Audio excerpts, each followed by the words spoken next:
So I've had this mixer now for almost a year. I bought it this time last year.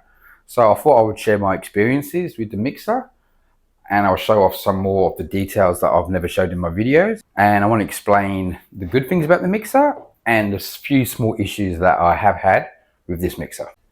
So this mixer is great. It's built strong. It's very sturdy. You can tell these parts are going to last a long time. You've got the Famag symbol on the other side. This is your main switch to turn the bowl switch, the speed, and the timer. This is the other side of the mixer, and it has the Famag stainless steel side on it. It's the back of the mixer. The power is only 10 amps, so you can run it off on normal power point, so you won't have trouble with power. The engine is 1.5 horsepower, which is 1500 watts.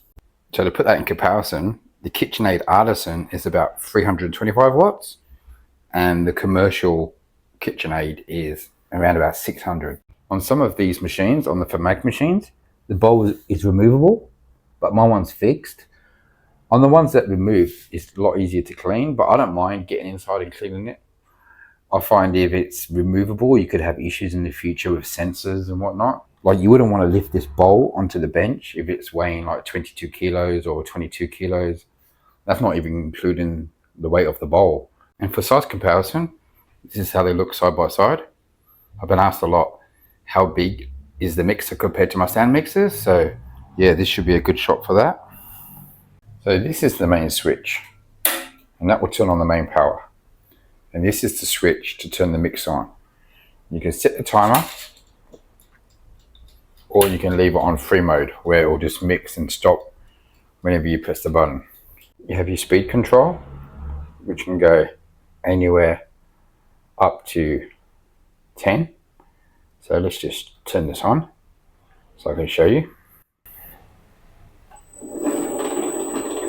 That's speed 1. Like so. And speed 2.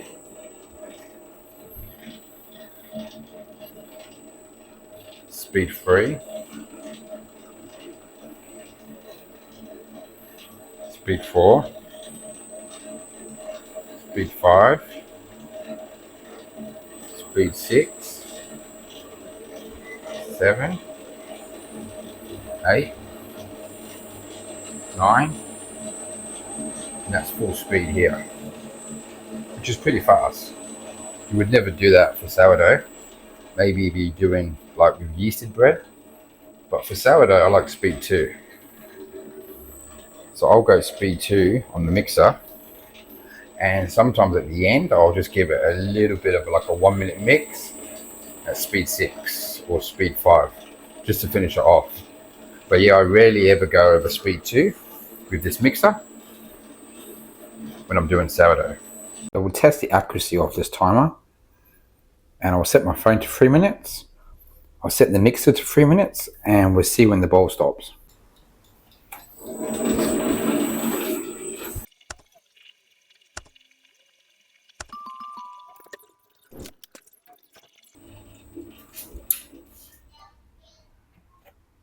So this is probably one of my least favorite things about the mixer.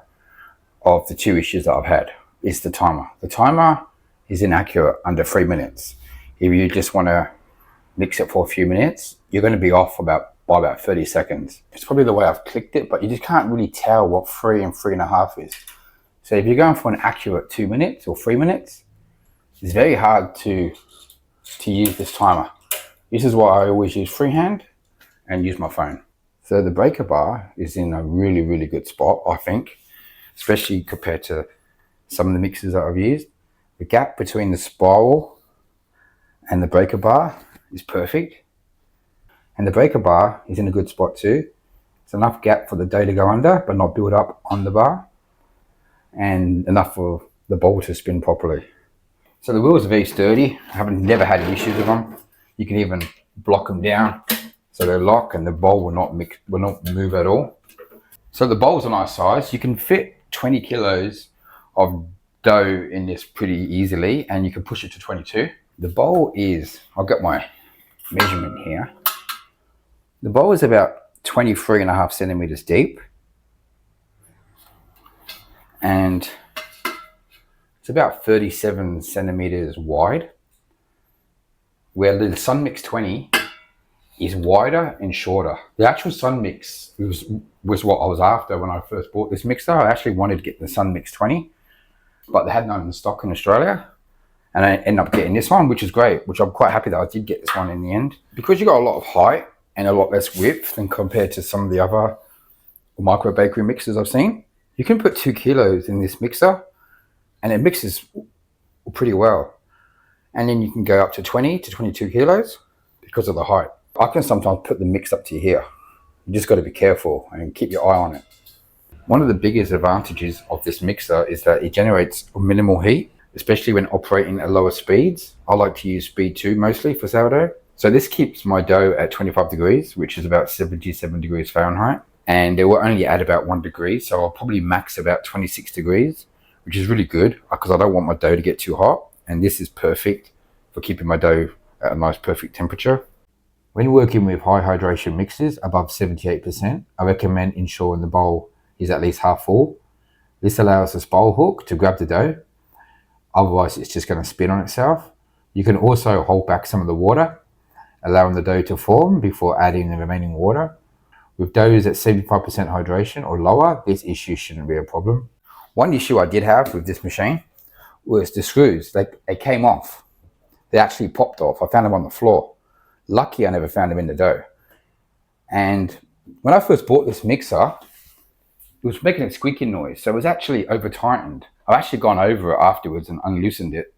But yeah, it was too tight and I think the screws just popped off. I did speak to the company I bought them from and they did send me new screws, but I haven't had a chance to replace them.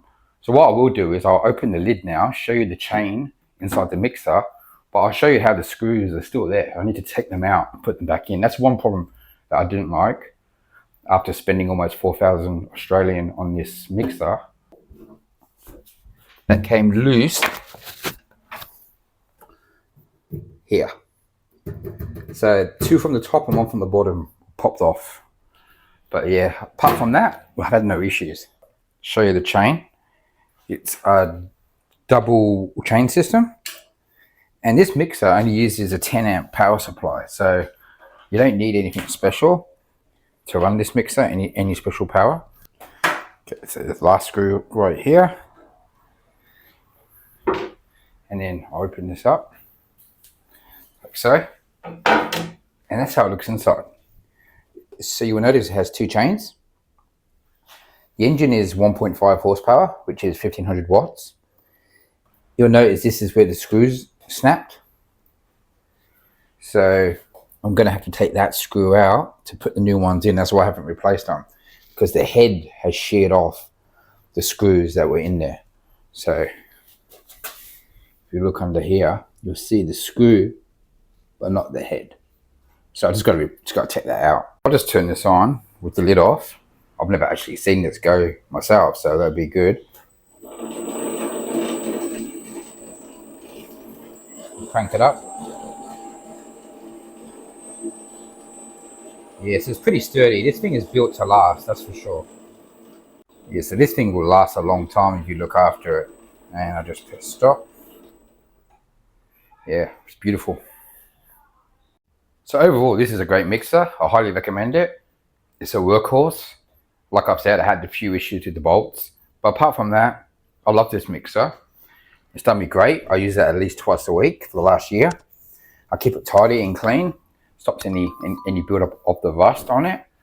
I have a lot of videos on my channel of me making sourdough with this mixer, so check those out if you want to learn how to make sourdough. And thank you for watching the video.